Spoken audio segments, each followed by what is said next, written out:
Hello मेरे प्यारे viewers, कैसे हैं आप सभी लोग। आशा करती हूँ आप सभी लोग अच्छे होंगे। कहानी के लिए मेरे चैनल को सब्सक्राइब कीजिए, कहानी को लाइक और शेयर ज़रूर कीजिएगा और कहानी कैसी लगी प्लीज़ कमेंट बॉक्स में ज़रूर बताइएगा। कहानी को लेकर कोई भी राय या सुझाव भी कमेंट बॉक्स में ज़रूर दीजिएगा। तो शुरू करते हैं हम आज की अपनी कहानी। मम्मी जी, आपको शर्म आनी चाहिए इस उम्र में यह सब करते हुए।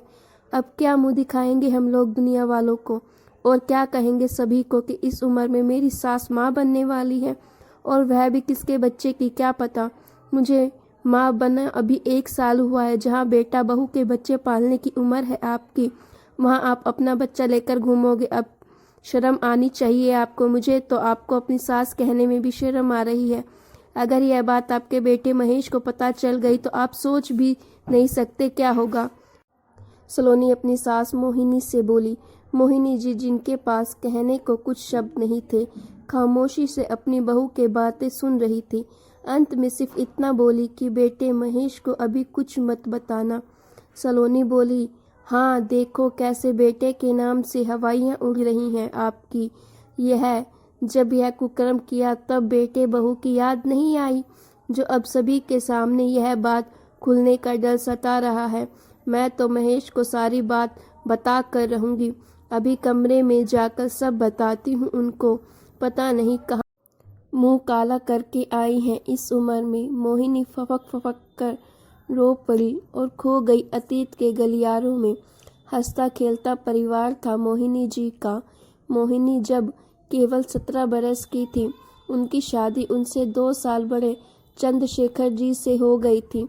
चंद्रशेखर जी तब अध्यापक बनने के लिए B.Ed की परीक्षा दे रहे थे और 2 साल बाद उनका यह सपना पूरा हुआ। अब पति चंद्रशेखर जी सरकारी स्कूल में अध्यापक बन चुके थे। मोहिनी जी केवल 19 वर्ष की थी और उन्होंने 2 जुड़वा बच्चे को जन्म दिया, जिनका नाम उन्होंने महेश और निधि रखा। मोहिनी जी अब पूरी तरह रच बस गई थी अपने घर में, अपने परिवार और बच्चे संभालती थी। बहुत छोटी उम्र में शादी हो जाने के कारण उनमें पहले इतनी समझ नहीं थी, मगर वक्त के साथ साथ वह सब कुछ सीख गई थी। वक्त के साथ हालातों ने अजीब करवट ली और एक दिन अचानक एक सड़क दुर्घटना में चंद्रशेखर जी की मौत हो गई। उसके बाद सारा परिवार और बच्चे जी की जिम्मेदारी अकेले मोहिनी जी पर आ गई। मोहिनी जी के सास ससुर भी उन्हीं के साथ रहते थे। 2 बूढ़े व्यक्ति, 2 बच्चे, सभी का दायित्व का पूरा करने के लिए मोहिनी जी ने अचार पापड़ बनाने का काम शुरू कर दिया। मगर अचार पापड़ के काम से भी घर का खर्च पूरा नहीं होता, तो पड़ोस में रहने वाली अनीता भाभी के पति एक बड़े अस्पताल में काम करते थे, जहां एक औरत की ज़रूरत थी जो डिलीवरी वाली माँ की देखभाल कर सके।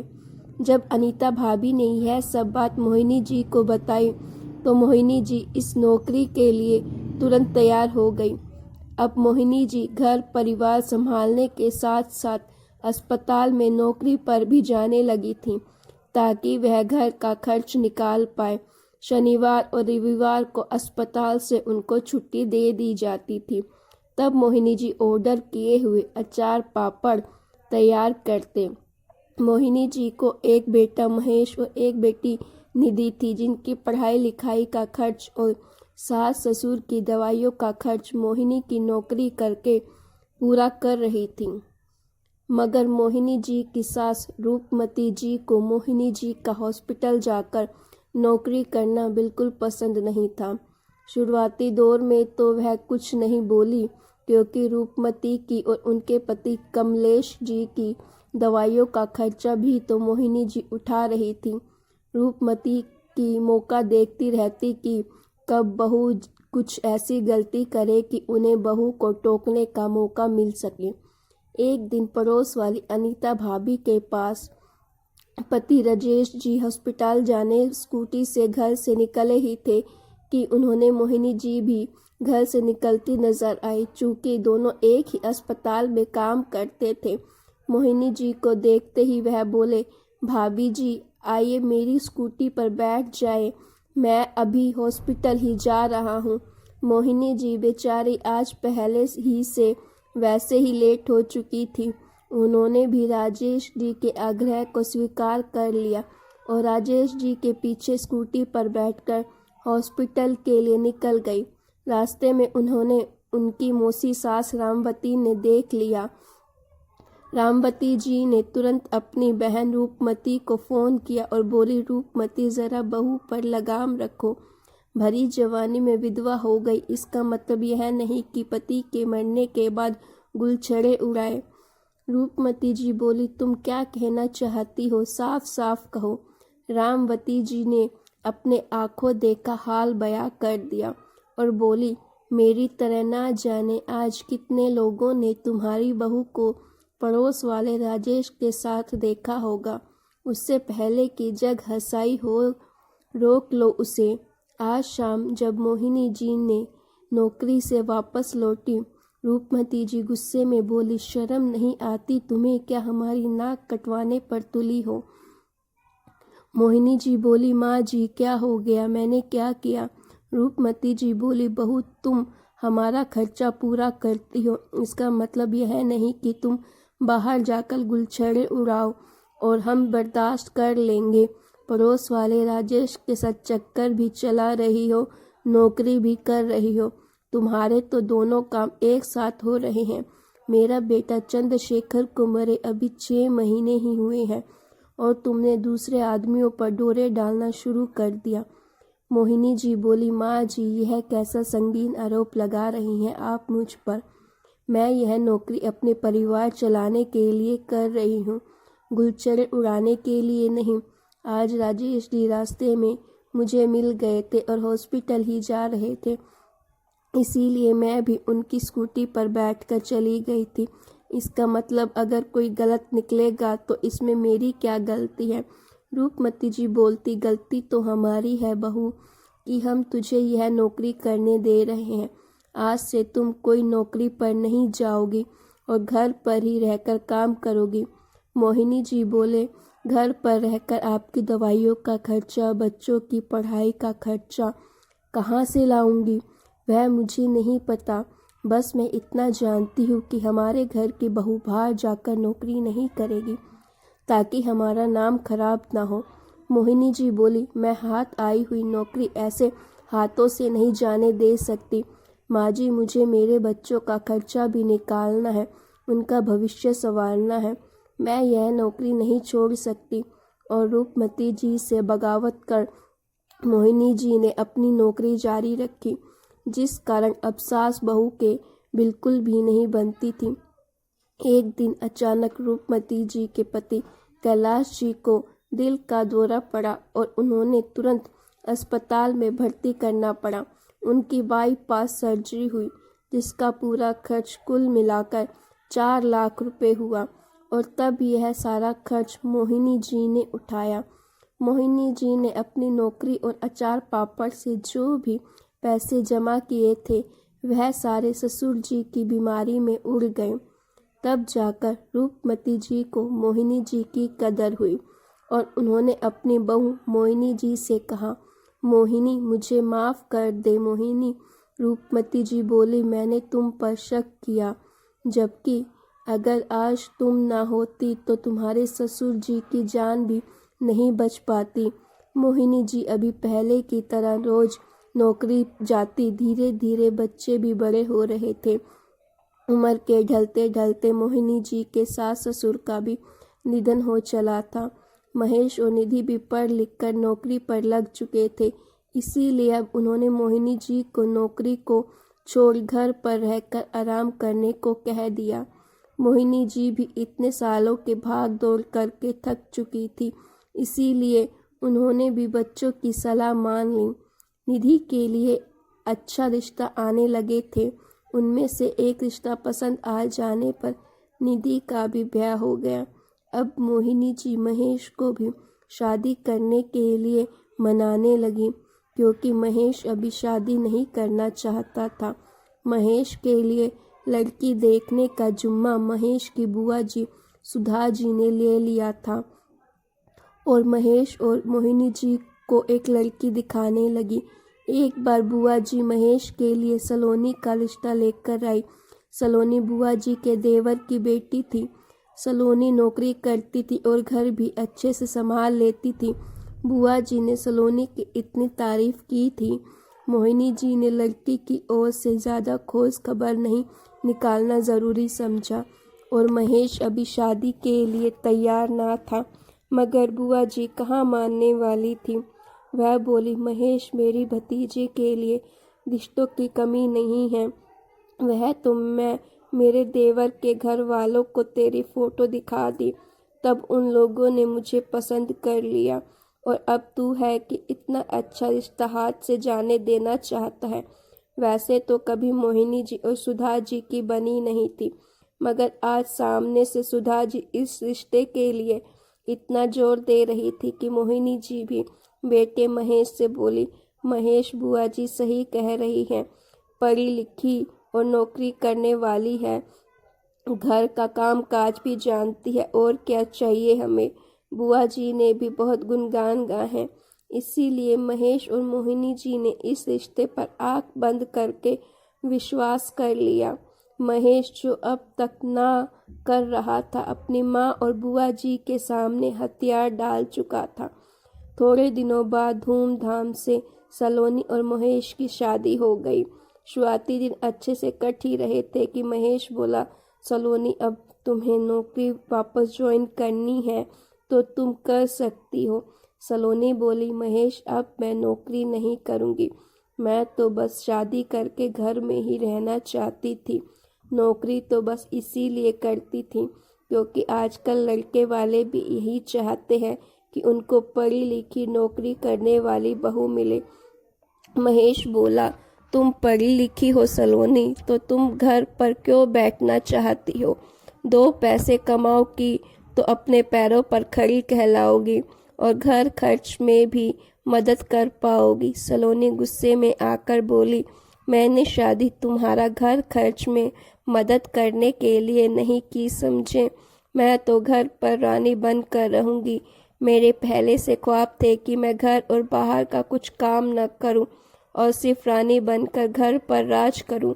मोहिनी जी भी बेटे बहू का संवाद सुन रही थी क्योंकि महेश और सलोनी की आवाज़ बहुत तेज आ रही थी।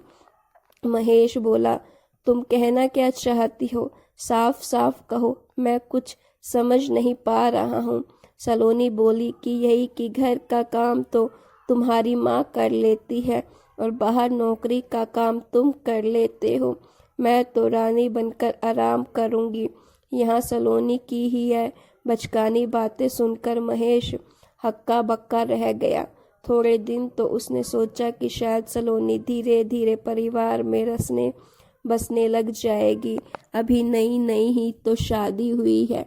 मगर यह क्या, जैसे तैसे दिन गुजर रहे थे। सलोनी की जातियाँ भी बढ़ती जा रही थी। सलोनी घर का कुछ काम नहीं करती, यहाँ तक कि खाना खाकर अपनी थाली तक नहीं उठाती थी। मोहिनी जी घर का सारा काम चुपचाप कर लेती क्योंकि सलोनी गुस्से की बहुत तेज थी। एक बार मोहिनी जी ने सिर्फ इतना ही कहा था कि सलोनी, खाना खाकर अपनी थाली तो खुद उठा लिया करो। उस पर सलोनी ने इतना गुस्सा किया कि अब मोहिनी जी एक शब्द नहीं बोलती थी। हद तो तब हो गई जब रोज रात सलोनी महेश से भी झगड़ा करती। कभी कहती उसे सोने का हार चाहिए तो कभी कहती कल की कल मुझे घूमने ले चलो। महेश बेचारा अकेला घर का खर्च निकालने वाला आदमी था। ऑफिस से आए दिन छुट्टी भी नहीं ले सकता था। वह सलोनी की हरकतों से तंग आने लगा था। मगर थोड़े ही दिनों में सलोनी ने खुशखबरी दी कि वह माँ बनने वाली है। महेश और मोहिनी जी खुश हो गए और सोचने लगे शायद वक्त के साथ सलोनी भी सुधर जाए। मगर ऐसा कुछ नहीं हुआ। 9 महीने बाद सलोनी ने एक बेटी को जन्म दिया, मगर उसके व्यवहार में कोई बदलाव ना था। वह अब भी अपने आगे महेश और मोहिनी जी की कोई इज्जत नहीं करती थी। एक दिन महेश मोहिनी जी से बोला, माँ, बुआ जी ने हमसे ना जाने किस जन्म का बदला लिया है कि उनकी ऐसी भतीजी हमारे मत्थे मर दी।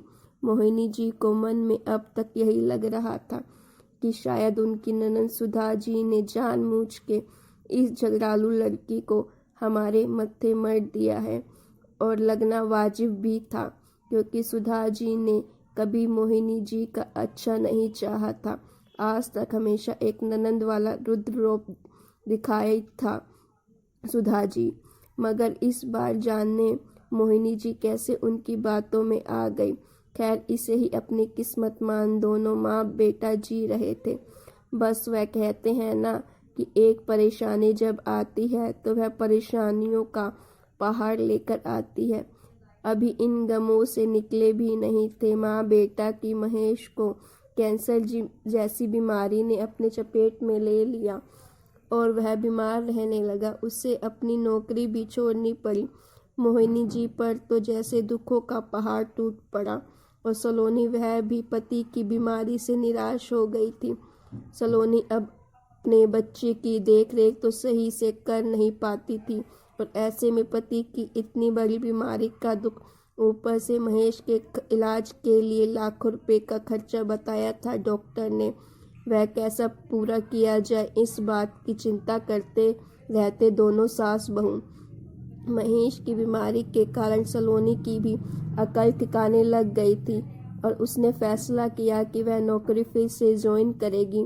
मगर मोहिनी जी बोली, सलोनी, तुम्हें नौकरी ज्वाइन करने से सिर्फ घर का खर्च निकलेगा, महेश के इलाज के लिए पैसे कहाँ से आएंगे, और मुन्नी भी तो तुम्हारे बिना कहाँ रहती है। सलोनी को भी सास की बात सही लगी, मगर अब क्या कर सकते थे। मोहिनी जी और सलोनी ने मिलकर घर पर ही अचार पापड़ बनाने का काम चालू कर दिया, जो मोहिनी जी पहले भी किया करती थी, ताकि सलोनी को भी बच्ची को छोड़कर नौकरी ना जाना पड़े। सास बहू मिलकर घर का काम करना, आमदनी करना और महेश का ध्यान रखना सब कुछ एक साथ कर लेते थे। महेश भी बहुत चिंता में डूबा रहता, क्योंकि वह अब घर परिवार की कुछ मदद नहीं कर पा रहा था। आज सब पापड़ बनाते वक्त मोहिनी जी को इतनी उल्टी और चक्कर आने लगे। तभी सलोनी को पता चला कि उसकी सास प्रेग्नेंट है, और आज इस बात पर मोहिनी जी पर इतना चिल्ला कर चली गई थी। मोहिनी जी अतीत से वर्तमान में लौटी और सलोनी के कमरे में जाकर बोली, बहू, मैं पहले जिस अस्पताल में काम करती थी वह प्रेग्नेंट लेडीज आती हैं, यह वहाँ लेडीज आती हैं जिनके बच्चे नहीं हो रहे होते। मैं थोड़े दिन पहले उस अस्पताल में बड़े डॉक्टर से महेश के इलाज के लिए पैसे लेने गई थी, क्योंकि मेरी कम उम्र में ही शादी हो गई थी और मैं अभी भी ज़्यादा बूढ़ी नहीं हुई हूँ। डॉक्टर ने मुझे बताया कि एक कपल परिवार सरोगेसी से बच्चा चाहता है। अगर तुम उन्हें सरोगेसी द्वारा बच्चा करके दोगी, वह तुम्हें इसके बदले 4 लाख रुपए देने को तैयार है। मैं डॉक्टर साहब से तुरंत हाँ कह दी, क्योंकि मुझे मेरे बेटे की जान बचानी है। आज जैसे ही मैं यह खबर डॉक्टर साहब को दूंगी, हमें 4 लाख मिल जाएंगे और मैं 9 महीने के लिए दंपत्ति के बंगले में जाकर रहूंगी। तुम यहाँ लोगों से कह देना कि मैं थोड़े महीने के लिए अपनी बहन के यहाँ रहने चली गई हूँ। बहू, मैं तो बस अपना दायित्व निभा रही हूँ। बोलते बोलते मोहिनी जी नज़र झुकाकर खड़ी हो गई। सासू माँ की यह सारी बातें सुनकर सलोनी की आंखें भर आई थी। वह बोली, माँ, मुझे माफ़ कर दो, मैं आपके बारे में ना जाने कितना गलत सोच लिया। एक तरफ आपको गलीन भावना हो रही है और एक तरफ आपको अपने बेटे की जान भी बचा रही हैं। आपने इतना बड़ा त्याग दिया है हमारे लिए, और मैं ना जाने गुस्से में आपको क्या क्या कह दिया। यह आपका दायित्व नहीं माँ, आपका त्याग है, उपकार है आपका, जिसका कर्ज मैं कभी नहीं चुका पाऊंगी। मोहिनी जी भी रोने लगी और बोली, बहू, ईश्वर अगर एक रास्ता बंद कर देता है तो दूसरा रास्ता खोल भी देता है।